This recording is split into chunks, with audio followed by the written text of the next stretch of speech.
Good afternoon, Refentse. How are you? Hi, I'm good. How are you doing? Very well, thank you.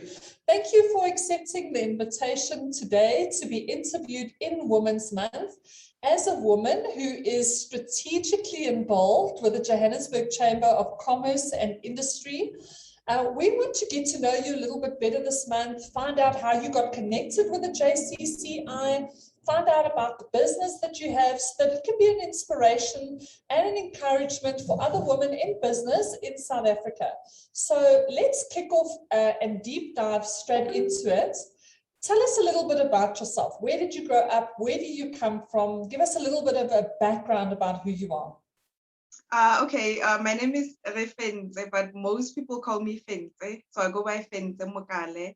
I am from Phokeng, which is a village in Rustenburg. That's where I grew up, and I'm currently operating between Rustenburg and Pretoria. I'm a multidisciplinary creative. I am a jewellery designer and an artist. So I make jewellery pieces, handmade jewellery pieces, as well as artwork. Yeah, so this has been a very exciting journey for me, and I'm so glad I'm doing it. Before this, I was a chemical engineer, but then I changed my career path into more in the creative field. That is amazing. From a chemical engineer to jewelry. So how did that transition happen, Fentse? How did it happen? Tell us a bit about that. I've always been a creative at heart. So it's like I just see it as a kind of different kind of designer, because in engineering you're also a designer, but like a different kind. So this is, I've always seen myself as a creative. So when I decided to delve into what I'm doing now, I was actually in the corporate industry and in the corporate sector as an engineer. But then I started doing what I'm doing as a hobby.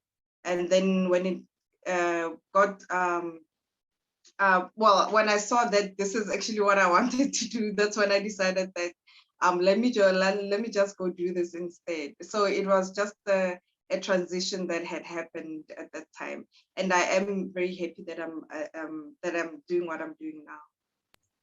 But that's a huge transition. It would have taken a lot of courage I agree. to go from working in a corporate company to starting your own jewelry business. So tell us, how did this path lead you to the JCCI? I don't remember what year it was, but I was exhibiting at the Sandton Convention Center. It was during Meetings Africa, and Mambusi came to my stand, and she told me that she loved my product and that she would like to invite me to the JCCI to just see how everything works and how I can be part of it.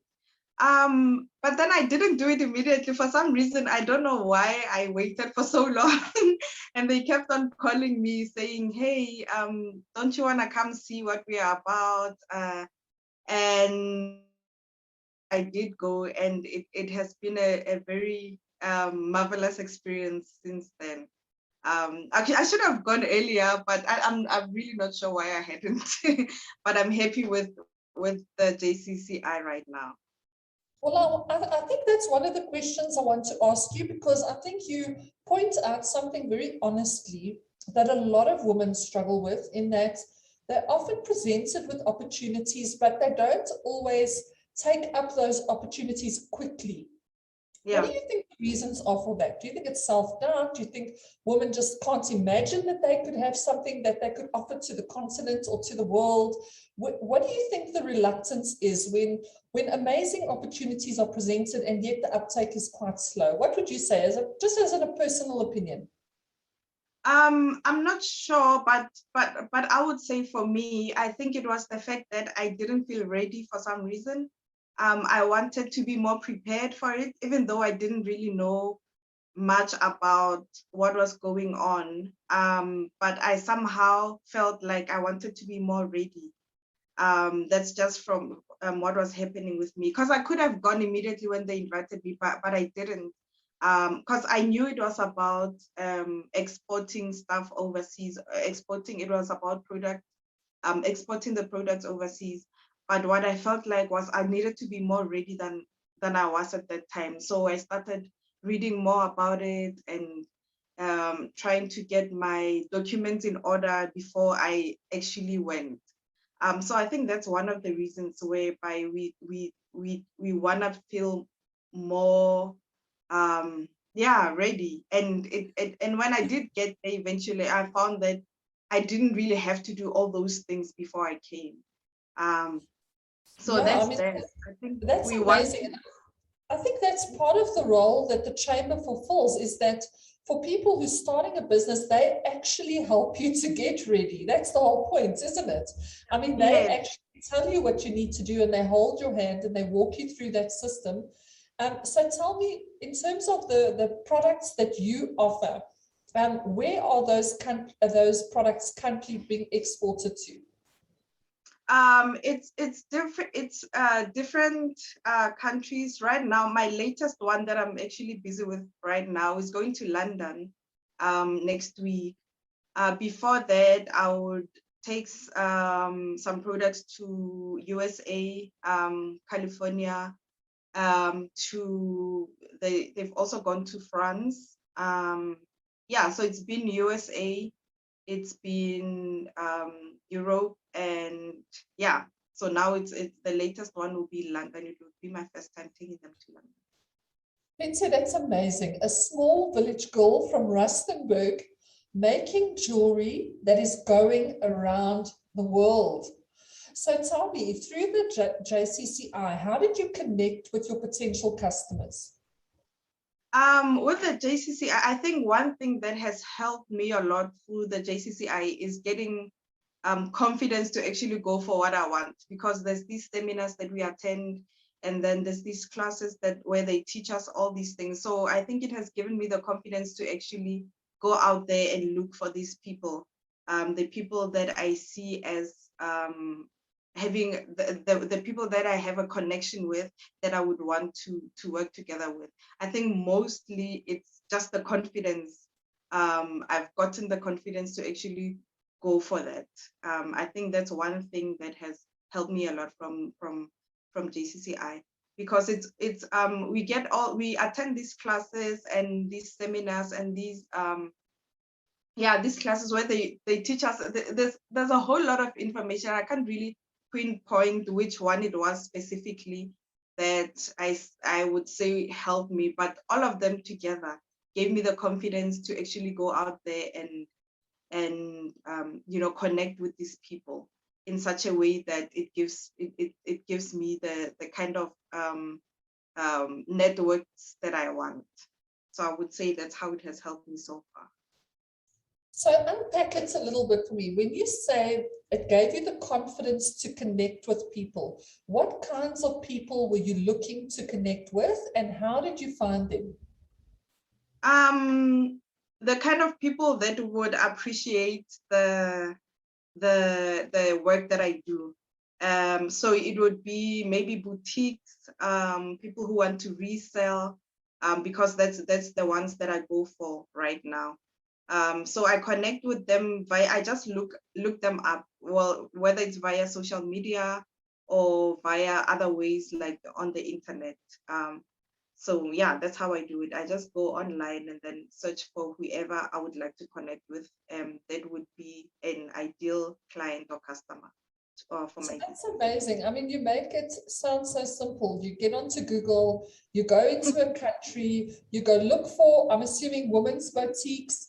You connect with the owner and you say, hi, my name is Fentse and I've got a product that I'd like to show you, and are you interested? As simple as that. Yeah, and other times they come to me.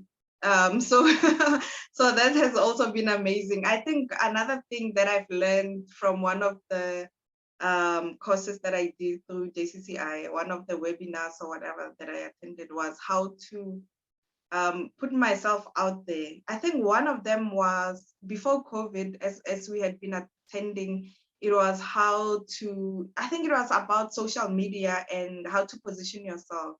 I don't remember very well what the name was, but it was how to use social media to leverage what you want from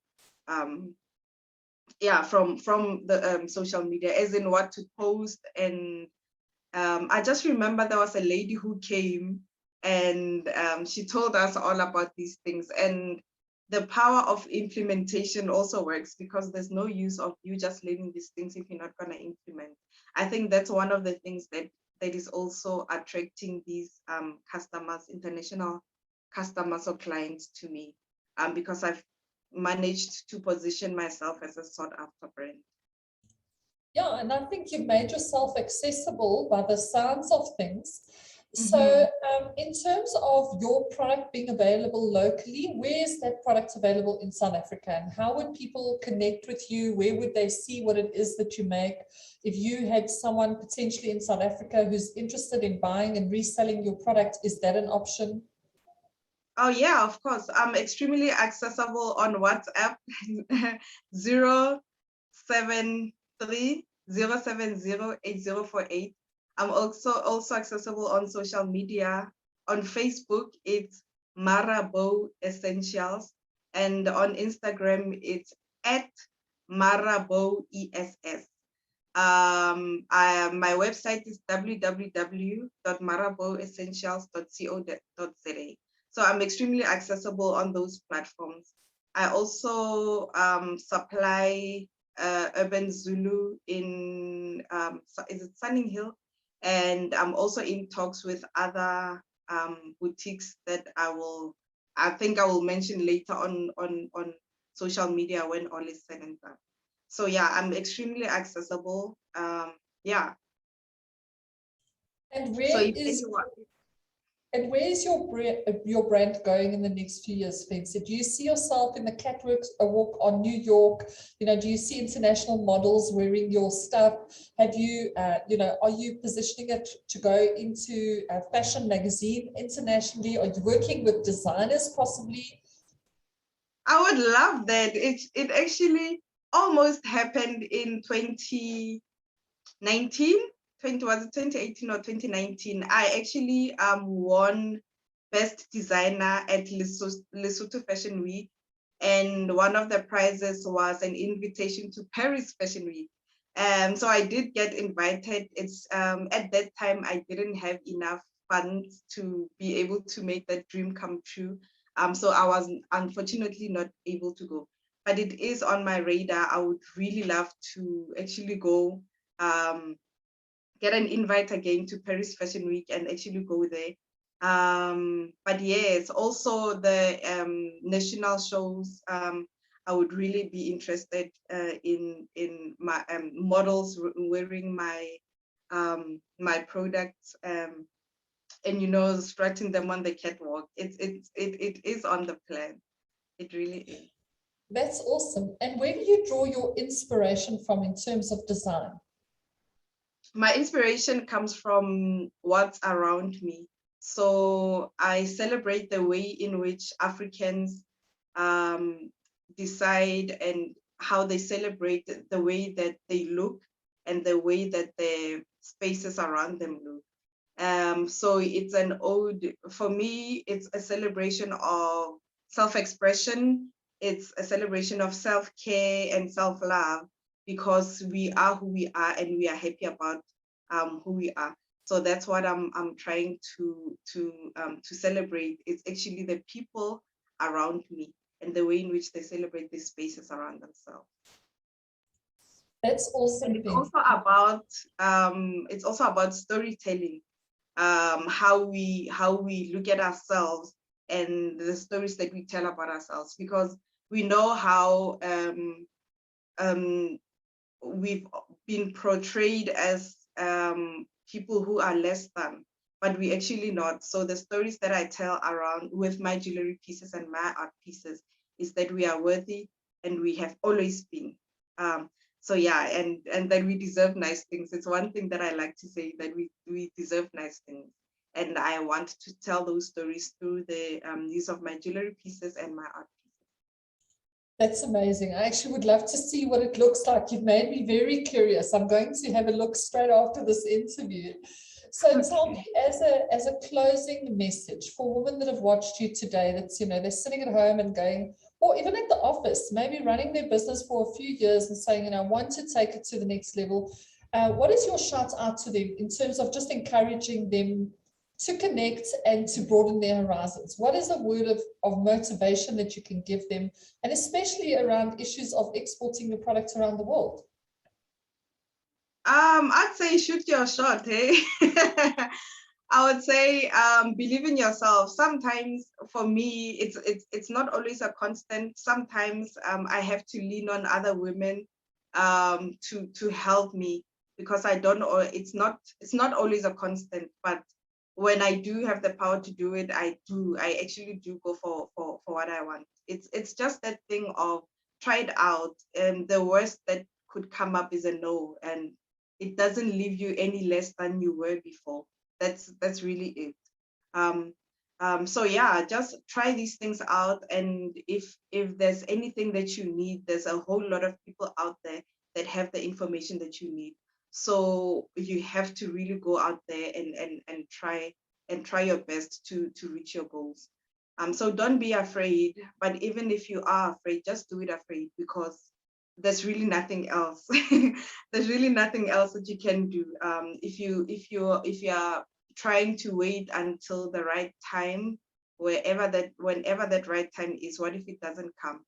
You know, just go out there and try it out. That's what I have to say right now. And when you do need help, don't be afraid to go ask for help. And help comes in many different forms. You can just ask for something from someone, like even if it's not the ideal thing that you want at that moment, but it might lead you to the right direction. So ask for help when you need help, and just shoot your shot. Go out there and get those. I love that. Just shoot your shot. And I must say, one of my mentors once said to me, if you wait for the perfect time, you'll never get the job done. So I completely agree with you. You know, go out there, aim and shoot. You've got absolutely nothing to lose if you don't have it yet. The best thing that can happen is you actually achieve your goals. Mm-hmm. So lovely getting to know you today, Refense. Wish you the very best of success with your jewelry line. We will definitely look out for it in the local market, and all the best with taking it around the world. Thank you so much. I really appreciate this invite as well. It's a pleasure. Thanks so much. Thank Signing you. off. Bye. Bye-bye.